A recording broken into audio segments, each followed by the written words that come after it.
Item ಯಾವುದೇ ಇರಲಿ try ಮಾಡಿ ಆಚಿ ಚಿಕನ್ ಮಸಾಲಾ. ಮಧ್ಯಪ್ರಾಚ್ಯ ಯುದ್ಧದ ಎಫೆಕ್ಟ್ ಯಾವ ರೀತಿಯಾಗಿ ತಡ್ತಾ ಇದೆ ಅಂತಂದ್ರೆ ವಿಮಾನ ಪ್ರಯಾಣ ದರದಲ್ಲೂ ಕೂಡ ಇದೀಗ ಹೆಚ್ಚಾಗಿದೆ, ದುಬಾರಿ ಆಗ್ತಾ ಇದೆ.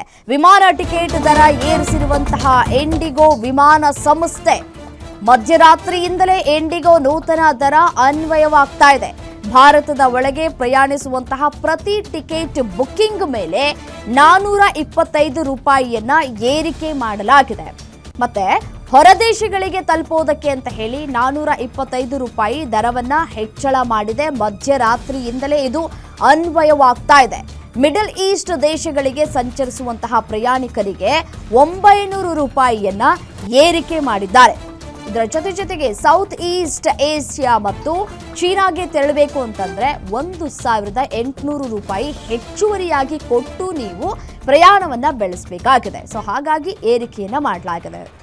ಆಫ್ರಿಕಾ ದೇಶಗಳಿಗೆ ಸಂಚರಿಸುವಂತಹ ಪ್ರಯಾಣಿಕರಿಗೆ 1800 ರೂಪಾಯಿ ಚಾರ್ಜ್ ಅನ್ನ ಹಾಕಲಾಗ್ತಾ ಇದೆ. ಯುರೋಪ್ ದೇಶಗಳಿಗೆ ಸಂಚರಿಸುವುದಕ್ಕೆ 2300 ರೂಪಾಯಿ ಹೆಚ್ಚುವರಿ ದರವನ್ನ ನಿಗದಿ ಮಾಡಿದೆ ಇಂಡಿಗೋ ವಿಮಾನ ಸಂಸ್ಥೆ.